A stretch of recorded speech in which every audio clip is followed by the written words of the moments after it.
General Hospital spoilers for Monday, April 28 tease that the poisoning of Sonny by Colette, long whispered about in the shadows of Port Charles, has now become an undeniable truth.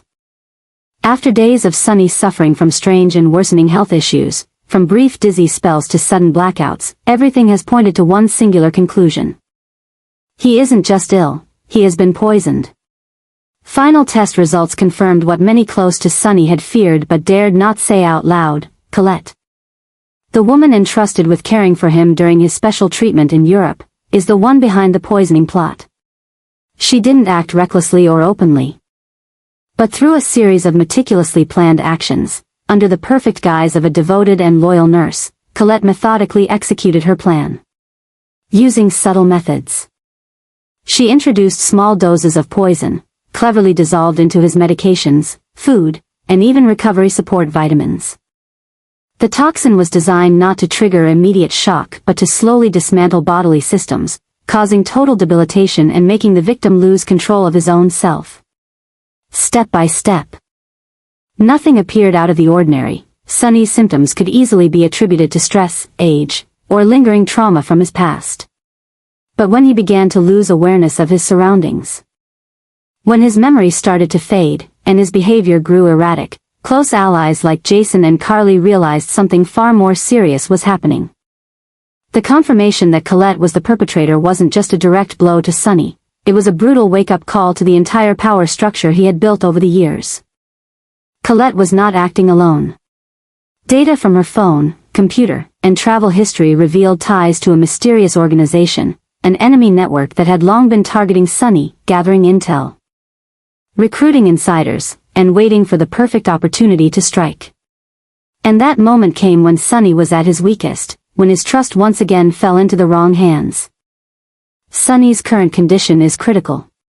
He lies unresponsive in a hospital bed, connected to an array of life support machines, with his vital signs steadily declining. Doctors in Germany, despite their efforts, have yet to find an effective antidote, as the poison used is incredibly complex, its chemical structure altered to render ordinary antibodies useless. Jason, who flew to Germany the moment he heard the devastating news, immediately called for a covert investigation while also reinforcing security around Willow, who is in a highly fragile emotional state following the recent loss of her unborn child. Meanwhile, Carly in Port Charles has resumed digging into old connections, chasing down any trace of organizations that may have once conspired to take Sonny down. At the same time, Dante, torn between his roles as a son and a cop, is trying to maintain order at home, where old forces are beginning to rise again, looking to seize the power vacuum Sonny's absence has left behind. The revelation of the poisoning is more than just a personal shock, it marks the beginning of a chain of events spiraling out of control. Changes are rippling through Sonny's alliance network. Those who were once loyal now face a choice: maintain the order or seek to overthrow it. The criminal enterprises that once operated under Sonny's shadow are reevaluating the risks of continuing their alliances. Some old enemies, from Cyrus to international threats, are stirring again, viewing this as the perfect opportunity to settle long-standing scores. And just as this crisis reaches a boiling point, a more terrifying truth begins to emerge from the data Jason uncovers in Germany. The poisoning wasn't solely an attempt on Sonny's life, it was a key to unlocking a larger network. One in which the true identity of a traitor might be someone who was once closest to him. Someone who helped Colette gain access to Sonny, fed her information, and guided her in how to methodically weaken him from within. Jason has yet to identify this person with certainty, but signs point to a deep connection with Drew, someone he has long suspected. As Sonny clings to life hour by hour, Port Charles enters an unprecedented state of emergency. His family is scattered. The old power structure is cracking, and the entire city is holding its breath. Dreading the unspeakable, will Sonny survive? Or is this the end of the empire he spent years protecting? Jason's journey in Europe is no longer just a rescue mission, it's a hunt for the truth. A race to expose the traitor, decode the plot behind the poisoning, and if there's still time, pull Sonny back from the brink of death. But if it's too late, the disaster that Port Charles will face won't just be the death of one man, it will be the collapse of an entire era. Meanwhile, Jason's increasingly tangled journey in Europe reveals another troubling anomaly, not from an enemy or a visible threat, but from someone thought to be far removed from any conflict, Sasha. From their recent encounters, her behavior, her gaze, her increasingly strange choices, Jason begins to notice that something in Sasha is drifting away from who she once was. No longer the resilient woman who overcame grief and addiction, Sasha now displays peculiar traits, a quiet disorientation, a vague fear, and a string of reactions that fall outside any normal psychological pattern. And Jason can't ignore it. At first, he thought it was simply the aftermath of the trauma she'd endured. The loss of her child, Brando, her professional disorientation, and the crushing loneliness. But the more he watched, the clearer it became, this wasn't just emotional damage. It could be the result of some sophisticated form of control, or worse, part of a quiet plan in motion, with Sasha as a pawn moved precisely at the right times and places. What raises Jason's concern even further is Sasha's unexpected presence in places she has no reason to be, in secret meetings. In audio recordings captured during his investigation into Colette and the organization behind Sonny's poisoning. In fragments of conversations where she uttered keywords no uninvolved person should know. And whenever Jason brings up Sonny or Drew, Sasha's reactions are no longer innocent, but tinged with an inexplicable guardedness, as if she's hiding a layer of information she doesn't fully understand herself. Sasha's actions are no longer purely subconscious. At times, it seems she's being guided by another will, following a pre-written script. Jason begins tracing her movements in recent weeks, and the deeper he digs, the more shocked he becomes. Sasha has met with individuals connected to the financial network funding Colette's organization. She was seen visiting a secret clinic in Berlin known for administering experimental psychological treatments not yet approved. Most alarmingly, a leaked recording from one of her counseling sessions reveals that Sasha admitted to frequent blackouts, loss of control, and moments where she didn't recognize herself. Jason realizes he's facing a dangerous shift. Sasha is no longer the woman he once completely trusted. She may not be the mastermind, but she is clearly at the center of a hidden strategy. One he hasn't fully uncovered, but which feels threatening enough to warrant a pivot in the investigation. He expands his scope beyond Sonny and Colette, now encompassing everything happening to Sasha. The pressure is building daily. The longer the delay, the higher the risk that Sasha will be manipulated to the point of total collapse, or worse, turned into a tool to harm those she loves. One of the most terrifying hypotheses Jason is now entertaining: Sasha may be a living link, someone programmed, manipulated, or even unknowingly aiding a second phase of the plan following Sonny's poisoning. If that's true, then this is no longer just about one act of poisoning. It's a multi-layered, sophisticated campaign, one where each player was pulled into the spiral long ago without realizing it.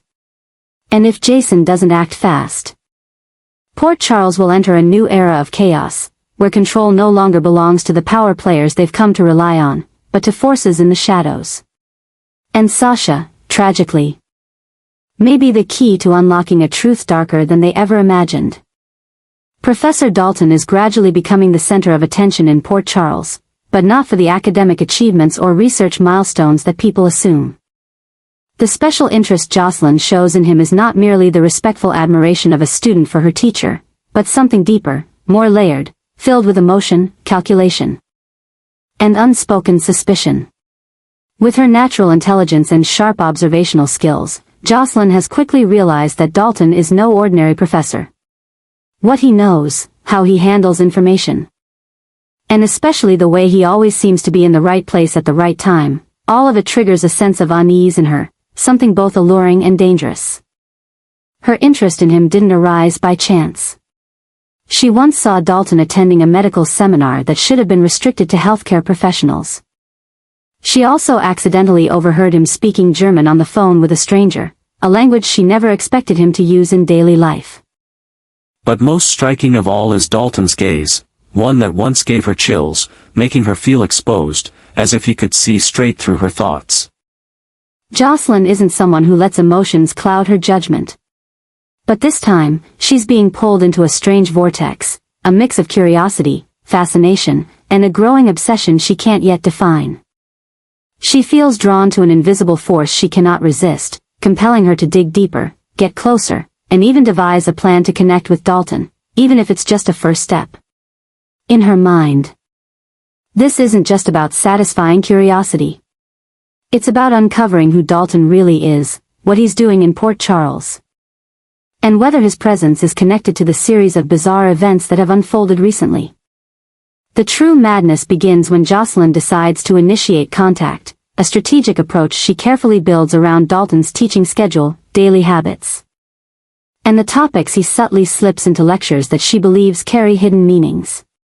She begins taking notes, analyzing his words, his tone, and how he interacts with each student. Her notebooks fill not with class material, but investigative observations.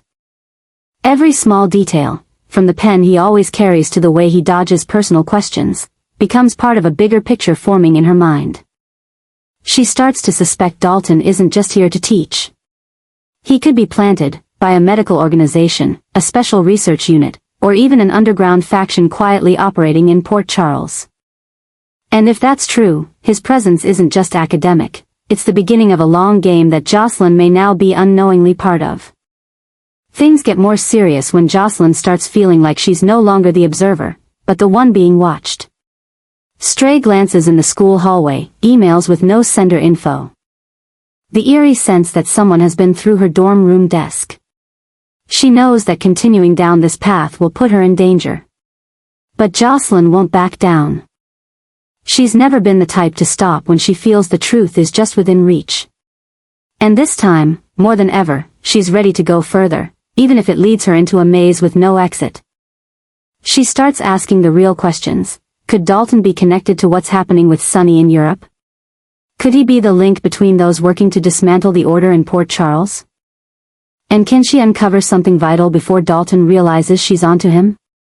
As everything begins slipping out of control, Jocelyn realizes one thing for certain. She's no longer just a regular student. She's the only one alert enough to sense the danger creeping in.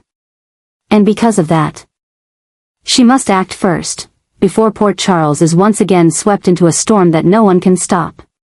Kai is spiraling under a growing whirlwind of pressure, a burden weighing on both his mind and body. Coming from every direction at once, the hospital, personal relationships, and most ominously, from a force he never dared to suspect, Drew.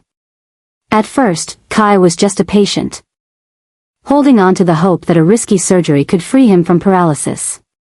But now, as the operation date draws near, everything is becoming distorted, strange, and increasingly dangerous. He no longer feels in control of his journey. Instead, he's becoming a pawn in a far more complex plan than he ever imagined. The severity of his situation has moved beyond the medical. It now touches social and psychological fronts. A string of strange interactions, from a doctor whose behavior shifts unpredictably, to the mysterious leaks of Kai's medical records, all point to a hidden manipulation orchestrated by someone powerful. And the name that keeps surfacing in Kai's mind is Drew, the man he once believed was his main supporter, the one who promised him a brighter future. But now, Drew's presence feels more like a looming shadow, quietly influencing every choice Kai tries to make. Kai begins to realize that his decisions, selecting doctors, scheduling surgery, choosing treatment methods, are all being tightly controlled from behind the scenes. The early advice he got from professionals is slowly being replaced with vague, unclear directives from people recommended by Drew. There are phone calls he doesn't remember making, strange meetings scheduled without his knowledge. It's as if he's being swept into a current where the focus is no longer his survival, but something darker. A human experiment? A financial scheme? Or worse, a game of influence and image control. Kai's new obsession is no longer with the surgery, but with the terrifying feeling of having lost all autonomy over his own body and choices. He feels as though every move, every thought is being programmed. The closer he gets to the operating table, the more he senses something deeply wrong with the entire recovery process. When he tries to escape this control, by changing hospitals, seeking third-party advice, or simply delaying the procedure, every path abruptly slams shut. Calls go unanswered. His bank accounts are frozen, his insurance mysteriously reports system errors. It's as if he no longer exists as a free person, but as a product, signed off in a master plan orchestrated by Drew. In this dark moment, Kai finally understands, Drew's sinister scheme isn't just about controlling a surgery. It's a calculated effort to erase Kai's free will. Turning him into a symbol for a fabricated success story, a narrative crafted for political, financial, or media gain, one Kai never agreed to participate in. Press releases already drafted. Speeches Kai never wrote, sent from Drew's assistant. Post-op video interview scheduled before the surgery even begins. It all points to one thing: if Kai survives and walks again, he'll be paraded as proof of Drew's greatness. But if he fails, he'll be quietly replaced, just another fallen figure in a tale of humanitarian passion and medical innovation. In this mental storm, Kai knows he must act. He has to break out of this web of control before it's too late. But he also knows that one wrong move could cost him everything: his shot at recovery, his dignity, maybe even his life. Because Kai is no longer just a patient. He's a piece in Drew's grand plan, a plan masked in glamour, but built on cold calculations and crushing pressure. And if it isn't stopped, it won't just destroy him, it could drag countless others into a game they never knew they were playing. Amid the chaos engulfing Port Charles due to Sonny's critical condition, Carly grows increasingly unsettled as new clues begin to surface, all pointing toward one name: Brennan. The suspicion had been simmering within Carly ever since Sonny first began to deteriorate. But now, with covert evidence slowly coming to light, she knows she can no longer sit still. If she wants to save Sonny, if she wants even the slightest chance at justice, she must confront Brennan directly. The man she is now certain is hiding monstrous crimes behind his calm demeanor and chillingly composed justifications. Carly has no time for diplomacy, drawn-out conversations, or two-faced games. She comes to Brennan armed with a series of razor-sharp questions, each one aimed directly at the cracks in the story he has crafted. There's no preamble. She demands to know where he was in the hours leading up to Sonny's symptoms. She presses hard on the shady funding that was funneled through medical intermediaries, one of which once employed Colette, the woman who poisoned Sonny. She drags every detail into the light: clandestine phone calls, off-the-record meetings, and the sudden disappearance of potential witnesses after encounters with Brennan. But what truly unravels Carly isn't just Brennan's lies, it's his eerie indifference. No panic. No flustered stammering. He answers her most cutting accusations with unnerving calm. As if everything is unfolding exactly as he expected. That cold confidence ignites something violent inside her. She realizes she's not just up against a man, she's up against an entire corrupted system, where truth is twisted. And justice is just a forgotten word buried beneath contracts and covert transactions. And worse, the more Carly tries to corner Brennan, the more she realizes she's exposing her own vulnerabilities. Brennan expertly manipulates her anger, steering the conversation to make her lose composure, turning her from interrogator into someone who appears irrational, overly emotional, unhinged. Every time she reaches for the truth, Brennan raises a new wall, with vague answers, with subtle, loaded smiles, with veiled suggestions that she'd be careful about what she's pursuing. Carly starts to feel trapped in a maze, where every path leads back to the same brutal conclusion: Brennan isn't just involved. He's the puppeteer. The architect at the heart of the web that brought Sonny down. And if that's true, Carly knows she's now facing an enemy more dangerous than anyone she's ever gone up against, not just because of his power, but because Brennan will do anything to protect the secrets he holds. Including eliminating anyone who gets too close. But the shift Carly is noticing isn't just in Brennan, it's in herself. Her control is slipping. Her once strategic mind is clouded by fury and fear. She's no longer taking measured steps, but reacting impulsively, recklessly. And within her, a new obsession is erupting: she must expose Brennan, at any cost. Before he can wipe away every trace of the crime committed against Sonny. And yet, Carly knows every move she makes now is perilous. Brennan is not the kind of man who allows threats to go unanswered. And if she fails, if she loses her grip, or reveals too much, it won't just be her who pays the price. Everyone she loves could become collateral damage in a war they never saw coming. Port Charles is entering one of the darkest chapters in its history, and Carly, terrified, furious, spiraling, knows one thing with absolute clarity: she can't stop. Because if she does, if she lets go, Sonny, and everything he stood for, will vanish from this world forever. And that is something she will never allow.